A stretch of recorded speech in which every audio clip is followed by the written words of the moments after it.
നമസ്കാരം. ഞാൻ ഡോക്ടർ സുധാകരൻ കല്യാസ്, സൈക്കോളജിസ്റ്റാണ്. നമ്മുടെ ജീവിതത്തിൽ വളരെ പ്രധാനപ്പെട്ട ഒരു വിഷയത്തെക്കുറിച്ചാണ് ഞാൻ ഇന്ന് നിങ്ങളോട് സംസാരിക്കുന്നത്. അത് പലപ്പോഴും നമ്മൾ അതില്ലാതെ ജീവിതമില്ല എന്ന് പറയേണ്ടി വരും. നമ്മൾ പലപ്പോഴും തൊട്ടറിയുന്നതാണ്. അത് മറ്റൊന്നുമല്ല, സ്നേഹമാണ്. സ്നേഹത്തിന് വേണ്ടിയാണ് ജീവിക്കുന്നത്, സ്നേഹത്തിന് വേണ്ടിയാണ് പരാതിപ്പെടുന്നത്.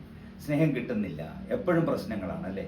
നമ്മുടെ സോഷ്യൽ മീഡിയയിലൊക്കെ എടുത്തു നോക്കിക്കഴിഞ്ഞാൽ നിറഞ്ഞു നിൽക്കുന്നതും ഈ സ്നേഹമാണ്. എന്നാൽ സ്നേഹത്തെക്കുറിച്ച് നമ്മൾ എന്താ ജീവിതത്തിൽ ചിന്തിക്കുന്നത്?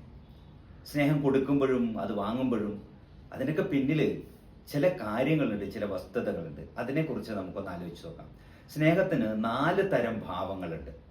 അതിലൊന്ന് പ്രധാനമായിട്ടും ഞാൻ എൻ്റെ നേട്ടത്തിന് വേണ്ടി എന്നെ സ്നേഹിക്കുന്നു.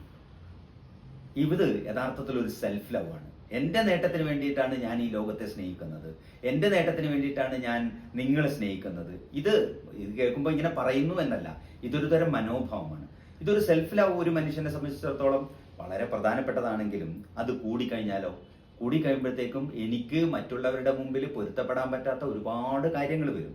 അത് മറ്റൊന്നല്ല, എനിക്ക് ചിലത് ഇഷ്ടമല്ല, എനിക്ക് ഇന്നത് ഇഷ്ടമാണ്, എനിക്ക് ഇന്ന ആളുകളെ ഇഷ്ടമല്ല, ഇന്ന വഴിക്ക് പോകുന്ന ഇഷ്ടമല്ല, ഇന്ന ജോലി ഇഷ്ടമല്ല. അപ്പൊ അവിടെ പരിമിതികൾ വന്ന് നിറയും. കാരണം എന്താ? ഞാൻ എൻ്റെ നേട്ടത്തിന് വേണ്ടി ഇത് മുഴുവൻ ചെയ്യുന്നത്. അപ്പൊ മറ്റുള്ളവരുടെ നേട്ടത്തെക്കുറിച്ചോ മറ്റുള്ളവരുടെ നന്മയെക്കുറിച്ചോ എനിക്ക് ചിന്തിക്കേണ്ട കാര്യമില്ല. അത് എനിക്ക് എങ്ങനെ ഉപയോഗപ്പെടുത്താം എന്ന് മാത്രമേ ഞാൻ ചിന്തിക്കേണ്ടതുള്ളൂ. ഇത് വളരെ വ്യക്തിനിഷ്ഠമായിട്ടുള്ള ഒന്നാണ്. അവനവന്റെ നേട്ടത്തിന് വേണ്ടി അവനവനെ മാത്രം സ്നേഹിക്കുക എന്നുള്ളത്. രണ്ടാമത്, ഞാൻ എൻ്റെ നേട്ടത്തിന് വേണ്ടി നിന്നെ സ്നേഹിക്കുന്നു. നോക്കുക, ഇവിടെ മറ്റുള്ളവരാളെ സ്നേഹിക്കുന്നുണ്ട്, പക്ഷേ ആ സ്നേഹത്തിന്റെ പ്രതിഫലം മുഴുവൻ എനിക്കാണ്, ഒരാൾക്കാണ്. സ്വാഭാവികമായിട്ടും കുടുംബജീവിതത്തിലൊക്കെ ഇത് സംഭവിക്കാം. കാരണം വല്ലാത്തൊരു അടിമത്വം അതിനകത്തുണ്ട് ഇല്ലേ? ഭർത്താവ് വലിയൊരു ഉടമയും ഭാര്യ അടിമയുമാവുന്നു. നേരെ തിരിച്ചു ആവാട്ടോ. അപ്പൊ ഭർത്താവ് പറയാണ്, നീ എന്താണ് 6 മണിക്ക് എഴുന്നേറ്റ് എനിക്ക് കാപ്പി ഉണ്ടാക്കി തരാതിരുന്നത്? എനിക്കറിയില്ലേ? അല്ലെങ്കിൽ എനിക്ക് 8 മണിക്ക് ഓഫീസിൽ പോകുമ്പോഴത്തേക്കും ഭക്ഷണം ആവണ്ടേ? നിന്നെ എന്തിനാ പിന്നെ കല്യാണം കഴിച്ചു കൊണ്ടുവന്നത്? അങ്ങനെ, അതായത് എൻ്റെ നേട്ടത്തിന് വേണ്ടിയിട്ടാണ് ഞാൻ നിന്നെ സ്നേഹിക്കുന്നത്. അത് ഏകപക്ഷീയമായിട്ടുള്ള ഒന്നാണ്. അത് ഒരാൾ ഉടമയും മറ്റൊരാളെ അടിമയുമാക്കി തീർക്കുന്ന ഒരു പ്രോസസ്സാണ്. അങ്ങനെ വരുമ്പം മറ്റേയാളുടെ സുഖസൗകര്യങ്ങളെ കുറിച്ച് ഇയാൾ എത്ര ശ്രദ്ധാലുവായാൽ പോലും അവിടെ അയാളുടെ നേട്ടം, അയാളുടെ വ്യക്തി ജീവിതത്തിൽ ഉണ്ടാകേണ്ട മാറ്റങ്ങൾ, ഉണ്ടാവേണ്ട നേട്ടങ്ങളെ കുറിച്ചൊന്നും ഈ ഉടമയ്ക്ക് വലിയ ബോധ്യമുണ്ടായിക്കൊള്ളണം എന്നില്ല. അത് അങ്ങോട്ട് മാത്രം പോകുന്ന ഒരു ഫലമാണ്, തിരിച്ചു കിട്ടണം എന്നില്ല. അല്ലെങ്കിൽ തിരിച്ച് ഇങ്ങോട്ട് മാത്രം സ്നേഹം കിട്ടുക എന്ന് പറയുന്നതാണ്. മൂന്നാമതായിട്ട്, ഞാൻ നിന്റെ നേട്ടത്തിന് വേണ്ടി നിന്നെ സ്നേഹിക്കുന്നു, അല്ലെങ്കിൽ നിങ്ങളുടെ നേട്ടങ്ങൾക്ക് വേണ്ടി നിങ്ങളെ ഞാൻ സ്നേഹിക്കുന്നു. ഇത് സാധാരണ നമ്മുടെ ജീവിതത്തിൽ നമ്മൾ കാണാറുണ്ട്. എവിടെയാണെന്നറിയോ? പാരന്റിങ്ങിലൊക്കെ കാണും. ഈ അച്ഛനമ്മമാർ എപ്പോഴും മക്കളെ സ്നേഹിക്കുന്നത് പലപ്പോഴും അവരോട് പറയുന്നതാണ്, എടാ നിങ്ങളുടെ നന്മക്ക് വേണ്ടിയിട്ടാണ്, മക്കളെ നിങ്ങൾ നന്നാവാൻ വേണ്ടിയിട്ടാണ് ഞാൻ നിങ്ങളെ സ്നേഹിക്കുന്നത്, ഞങ്ങൾ നിങ്ങൾക്ക് വേണ്ടി ജീവിക്കുന്നത്, ഞങ്ങൾ എത്ര കഷ്ടപ്പെടുന്നുണ്ടെന്നറിയോ? ഇതൊക്കെ പറഞ്ഞുകൊണ്ടിരിക്കും. കാരണം എന്താ? അവര് വിചാരിക്കുന്നത് അവരുടെ നന്മക്ക് വേണ്ടിയിട്ടാണ്, അവരെ സ്നേഹിക്കുന്നതിന് വേണ്ടിയിട്ടാണ് ജീവിക്കുന്നത് എന്നുള്ളതാണ്. ഇങ്ങനെ വരുമ്പം യഥാർത്ഥത്തിൽ ഇതൊരു നല്ല കാര്യം തന്നെയാണ്. കാരണം നിന്റെ നേട്ടത്തിന് വേണ്ടി നിന്നെ ഞാൻ സ്നേഹിക്കുന്നു പറയുമ്പോൾ ഞാൻ എന്ന വ്യക്തി അദൃശ്യനാണ്. എനിക്ക് അതിനകത്ത് ഒരു സ്ഥാനവുമില്ല. എൻ്റെ നന്മയോ എൻ്റെ സന്തോഷമോ എൻ്റെ സുഖമോ നീ കാണേണ്ടതില്ല, നീ പരിഗണിക്കേണ്ടതില്ല. ഇവിടെ എന്തെങ്കിലും ഒരിക്കൽ അത് കിട്ടുന്നില്ല, എന്തെങ്കിലും ആഗ്രഹിക്കുമ്പോൾ യഥാർത്ഥത്തിൽ ഈ മൂന്നാമത്തെ തലം 2ാമത്തെ തലത്തിലേക്ക് പോകും.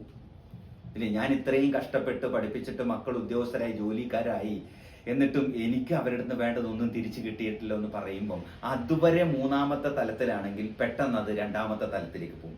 2ാമത്തെ തലത്തിലേക്ക് പോകുമ്പം യഥാർത്ഥത്തിൽ അവിടെ ആ ഏറ്റവും ഉദാത്തമായിട്ടുള്ള ഒരു സ്നേഹം നഷ്ടപ്പെടുന്നു. കാരണം എന്തോ ഒരു പ്രതിഫലം ആഗ്രഹിച്ചിട്ടാണ് ഞാനിത് ചെയ്തത് എന്ന് തോന്നും. അപ്പൊ 3ാമത്തെ ഒരു തലം എന്ന് പറയുന്നത് നിന്റെ നന്മയ്ക്കായി, നിന്റെ നേട്ടത്തിനായി നിന്നെ ഞാൻ സ്നേഹിക്കുന്നു എന്ന് പറയുന്നത് ഒരു ഉയർന്ന തലം തന്നെയാണ്. അതെല്ലാവർക്കും എല്ലായ്പ്പോഴും സാധിച്ചു കൊള്ളണമെന്നില്ല. അങ്ങനെ സാധിക്കുന്നവര്, നാട്ടിന് വേണ്ടി ജീവിക്കുന്നവര്, തീർച്ചയായിട്ടും അവര് സ്വയം സമർപ്പണം നടത്തിയിട്ടാണ് മറ്റുള്ളവരിൽ നന്മയും സന്തോഷവും ഉണ്ടാക്കുന്നത്. അതൊരു നല്ല കാര്യമല്ലേ അല്ലേ? ഇനി 4ാമത്തെ ഒരു കാര്യം എന്ന് പറയുന്നത്, ഞാൻ നിങ്ങളുടെ നേട്ടങ്ങൾക്കായി എന്നെ സ്നേഹിക്കുന്നു. നോക്കുക, ഇത് പറയുമ്പോൾ ഒരു സംശയം തോന്നിയേക്കാം. നിന്റെ നേട്ടത്തിനായി ഞാൻ എന്നെ സ്നേഹിക്കുന്നു പറയുമ്പോൾ അപ്പൊ നീ നിന്നെയല്ലേ സ്നേഹിക്കുന്നത്, അല്ലെ നിങ്ങളെയല്ലേ സ്നേഹിക്കുന്നത്? അല്ല, നിങ്ങളുടെ നേട്ടങ്ങൾക്കായി ഞാൻ എപ്പോഴും മാറിക്കൊണ്ടിരിക്കുന്നു, ഞാൻ മെച്ചപ്പെട്ടുകൊണ്ടിരിക്കുന്നു, ഞാൻ ഒരു തെറ്റായ മാർഗം സ്വീകരിച്ചുകൂടാ, അല്ലെങ്കിൽ ഞാൻ മദ്യപിച്ച് നടന്നുകൂടാ, ഞാൻ പിന്നെ പുകവലിക്കാരനായിക്കൂടാ. കാരണം എന്താ, അങ്ങനെ ആവുമ്പം അതെൻ്റെ മക്കളെ ബാധിക്കും, എൻ്റെ കുടുംബത്തിനെ ബാധിക്കും, എൻ്റെ നാട്ടിനെ ബാധിക്കും. ഇത് ഒരു ഒരു ഉയർന്ന തലമാണ്. ഈ സെയിന്റ് ബെർണാഡൊക്കെ പറഞ്ഞതുപോലെ സ്നേഹത്തിൻ്റെ ഒരു ഉദാത്തമായ ഭാവം അവിടെയുണ്ട്. മാത്രമല്ല, ഇങ്ങനെ ശ്രമിക്കുന്നവർക്ക്, ഇങ്ങനെ സ്നേഹിക്കാൻ മനസ്സുള്ള ഒരാളുകൾ സംബന്ധിച്ചിടത്തോളം അവർ ജീവിതത്തിൽ ഏറ്റവും ഉയരത്തിൽ എത്തപ്പെടുക തന്നെ ചെയ്യും. കാരണം എന്താ, അവർ മറ്റുള്ളവരെ സ്നേഹിക്കുന്നതിനോടൊപ്പം അവരുടെ ഒരു സെൽഫ് ലവ് വളർത്തുകയും അവർ എന്ന ഒരു ഉയർന്ന വ്യക്തിത്വത്തിലേക്ക് വളരുകയും ചെയ്യും. ഇത് നമുക്ക് എല്ലാവർക്കും സാധിക്കേണ്ടതാണ്, അല്ലേ? അപ്പോൾ ഒന്നാമത്തെയും രണ്ടാമത്തെയും മൂന്നാമത്തെയും തലം എന്ന് പറയുമ്പോൾ തീർച്ചയായിട്ടും അതൊരു മനോഭാവത്തിന്റെ കൂടി പ്രശ്നമാണ്.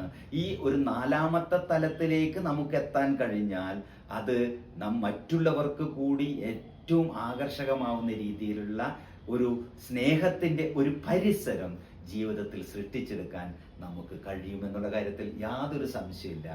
മറ്റൊന്നു കൂടി ഇവിടെ സ്നേഹത്തെക്കുറിച്ച് പറഞ്ഞതുകൊണ്ട് ഒന്ന് ഓർമ്മിപ്പിക്കട്ടെ. ഇതിൽ നാലാമത്തെ തലത്തിന് മുൻതൂക്കം കൊടുക്കുന്നത് എന്തുകൊണ്ടാണെന്നറിയോ? സ്നേഹം എന്ന് പറയുന്നത് പലപ്പോഴും നമ്മളിങ്ങനെ കിട്ടണം, എനിക്ക് എപ്പോഴും കിട്ടിക്കൊണ്ടിരിക്കണം എന്ന് ആഗ്രഹിക്കുന്നത്, അല്ലെങ്കിൽ കിട്ടുന്നിടത്തല്ല സ്നേഹത്തിന്റെ സൗന്ദര്യം, കിട്ടുന്നിടത്തല്ല സ്നേഹത്തിന്റെ ഭംഗി, കിട്ടുന്നിടത്തല്ല സ്നേഹത്തിന്റെ സന്തോഷം. അതിനപ്പുറത്തേക്ക് അത് കൊടുക്കാൻ കഴിയുമ്പോഴാണ്. ഒന്ന് മറ്റുള്ളവരെ അൺകണ്ടീഷണലായിട്ടൊന്ന് സ്നേഹിച്ചു നോക്കിയേ.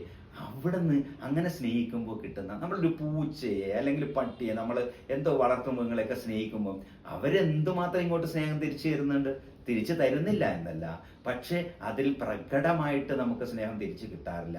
എന്നാൽ പോലും അവരെ സ്നേഹിക്കുമ്പോൾ, അവർക്ക് സ്നേഹം കൊടുക്കുമ്പോൾ അത് നമ്മുടെ ഉള്ളിൽ ഉണ്ടാക്കുന്ന ഒരു അനുഭൂതിയില്ലേ? നമ്മൾ നട്ടു വളർത്തിയ ഒരു ചെടിയിൽ പൂക്കൾ ഇങ്ങനെ നിറഞ്ഞു നിൽക്കുമ്പോൾ നമുക്കുണ്ടാകുന്ന ഒരു സന്തോഷം, അതുപോലെയാണ് യഥാർത്ഥത്തിൽ നമ്മൾ അൺകണ്ടീഷണലായിട്ട് മറ്റുള്ളവരെ സ്നേഹിക്കുമ്പോൾ നമുക്കുണ്ടാവുന്ന ഒരു അനുഭൂതി അല്ലെങ്കിൽ ഒരു സന്തോഷം എന്ന് പറയുന്നത്.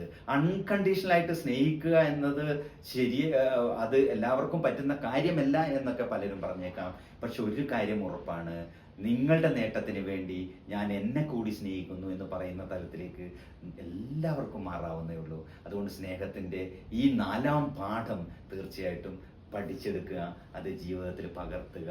നന്ദി, നമസ്കാരം.